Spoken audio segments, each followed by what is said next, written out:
Questions 27 through 29. Listen to part of a discussion in a social studies class. One of the most important things the Founding Fathers did was to create the Electoral College. This meant that the president of the country would not be decided by the popular vote. Instead, each state was given a certain number of representatives in the Electoral College.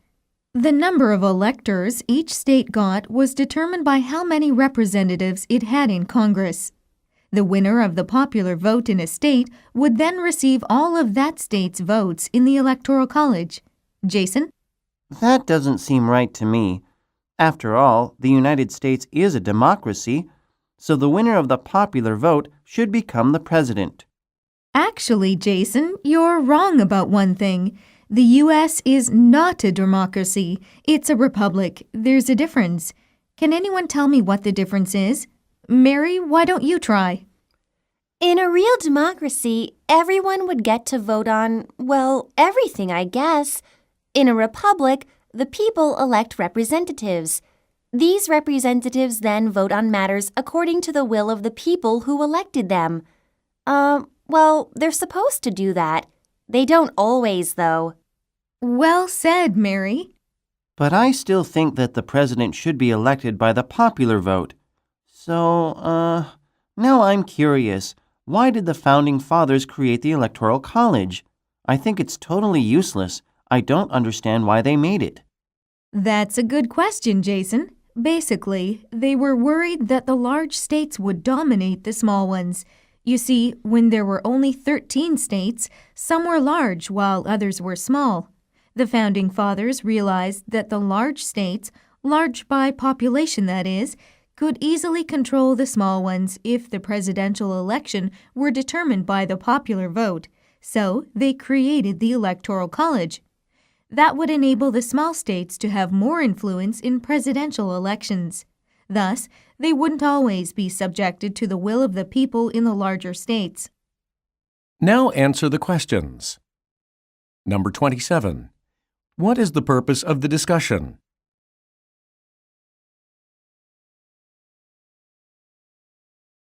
Number 28. According to the teacher, what kind of government does the United States have?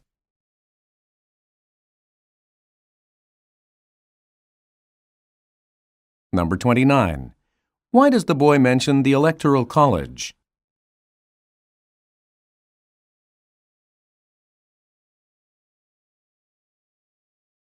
Questions 30 through 33. Listen to a teacher talking in a history class. One of the greatest warriors and leaders who ever lived was Genghis Khan. He was born in Mongolia around 1162 and died in 1227. His birth name was Temujin. Growing up, he had a difficult childhood. His father was killed when he was 10. Temujin then became the leader of his family.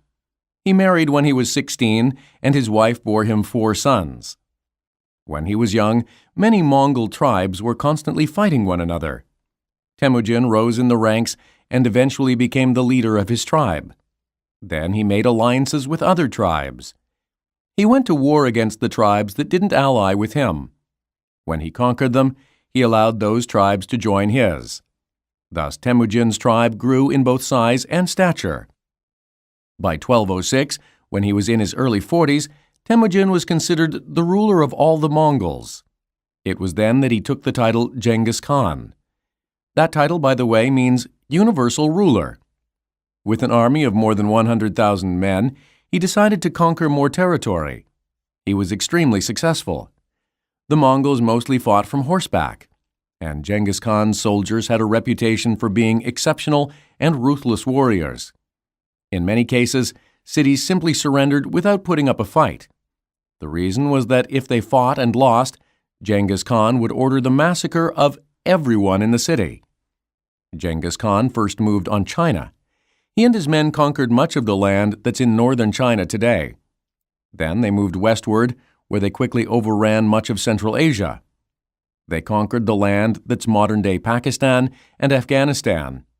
Next, they moved north to Russia and seized many of its southern lands. Finally, in 1225, Genghis Khan, who was by then an old man in his 60s, returned to Mongolia. In 1227, he went on another military campaign. It's said that he fell from his horse and died while campaigning. During his life, Genghis Khan conquered more land than anyone else in history. That's a quick overview of his life. Now let me go into more detail on some of his battles and conquests. I think you'll find this rather interesting. Now answer the questions. Number 30. What is the teacher mainly discussing?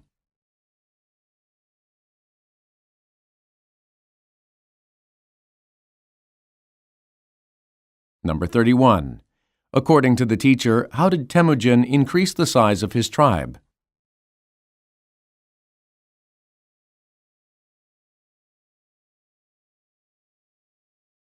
Number 32. Why does the teacher mention China?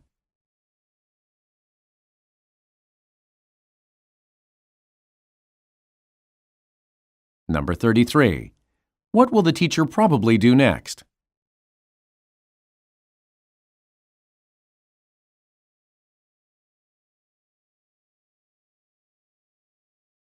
Questions 34 through 37. Listen to a teacher talking in a biology class. Unfortunately, viruses kill millions of people worldwide each and every year. Prior to the advent of modern medicine, the situation in the past was much worse, though.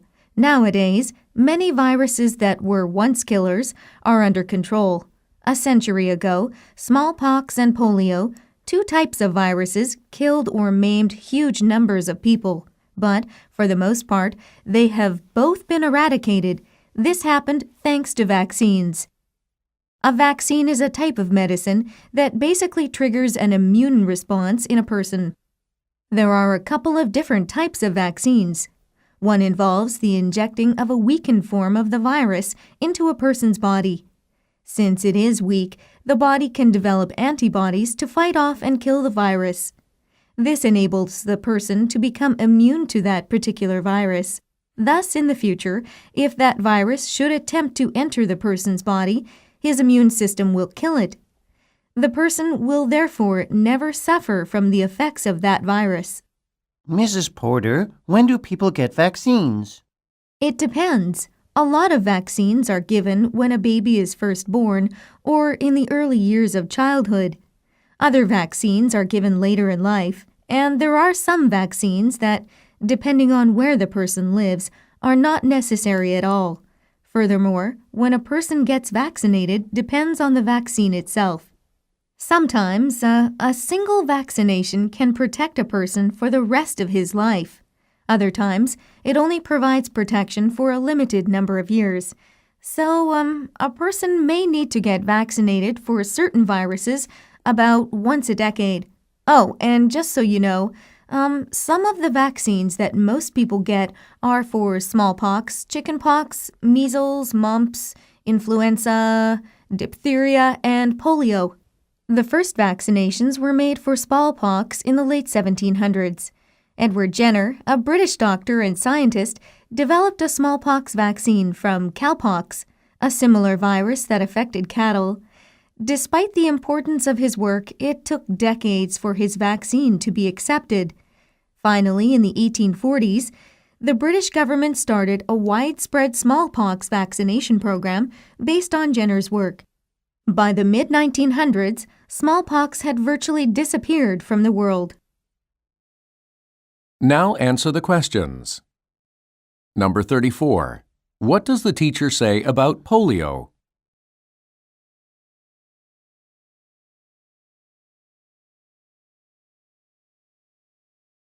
Number 35. Why does the teacher talk about when people get vaccines?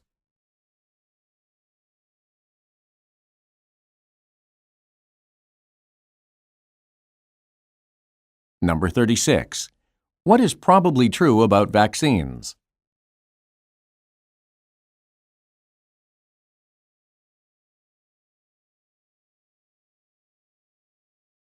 Number 37. Who was Edward Jenner?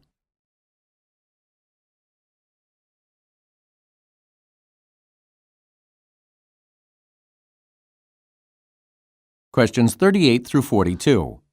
Listen to a teacher talking in a social studies class.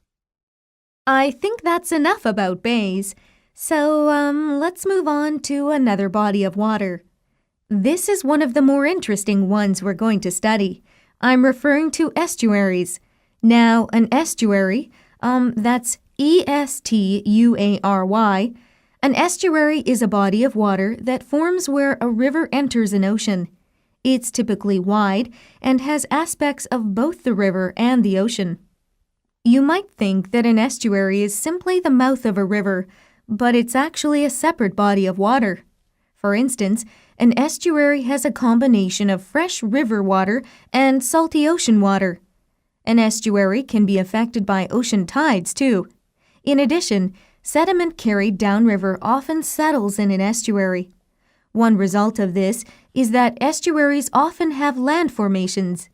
Thus, they are frequently considered wetlands rather than merely bodies of water. There are many types of estuaries. Let me show you some pictures up here on the screen. This estuary has a wedge shape.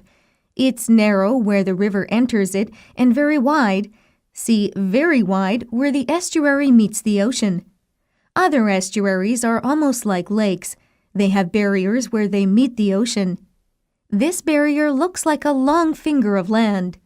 The land may be sandy and even have beaches. Small channels in the barrier allow the water in the estuary to enter the ocean.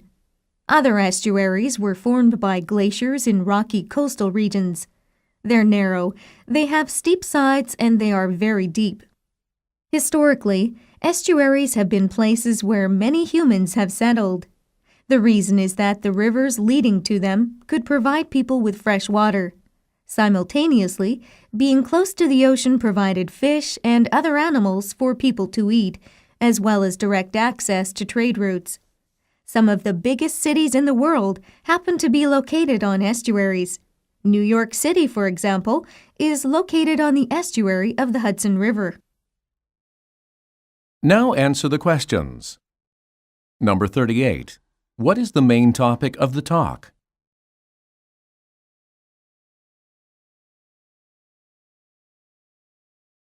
Number 39.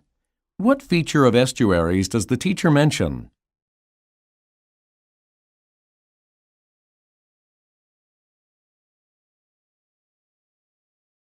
Number 40. What can be inferred about estuaries?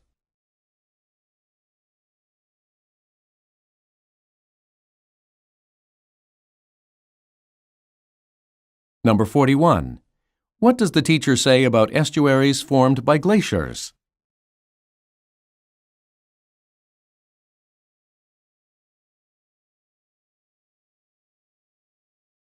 Number 42. Why does the teacher mention New York City?